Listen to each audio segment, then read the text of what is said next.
Parliament has passed the 48.1 trillion budget for the 2022-2023 financial year. Last year's budget stood at 44.7 trillion.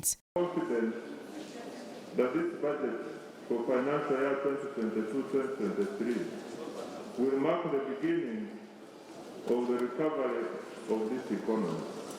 Government expect to raise shillings 25.7 trillion from domestic revenue, 2.1 trillion will come from grants, while 12.9 will come from the external borrowing. Shillings 34 billion will come from the UWEP. I put a question that the total sum of Uganda shillings 33 billion 246 million 972,000 be provided for under vote 119.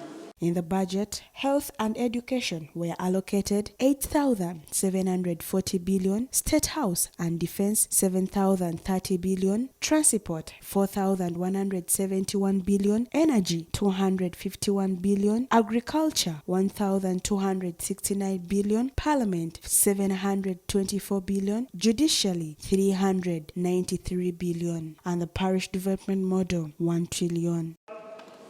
Of 17.8 trillion, giving us a grand total of 48.1 trillion, right Honourable Speaker. Figures, right Honourable Speaker, which we are recommending for supply and as such arising from all the above, the figures below are recommended for supply and appropriation for 2022-2023. Some MPs tried to oppose the budget.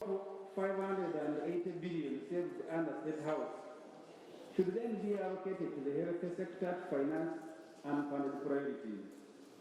Madam Speaker and honourable members, we also disagree with the majority on providing 50 billion to buy vehicles for internal security organization operatives. That's of course providing 20 billion to buy ambulances. There is a proposal that we buy each of 345 vehicles. We can buy them 5 and use the rest of the money to buy ambulances to take our people to hospital. Can you allocate 1 trillion to 40 million people, Ugandans, and then you allocate money almost close to 1 trillion to go to the State House, sincerely speaking?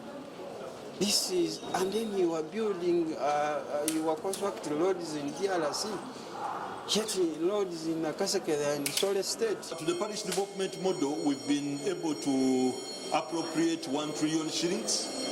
As of now, I can't say whether it's a lot of money or little, but what is of interest is actually that money being able to help the vulnerable.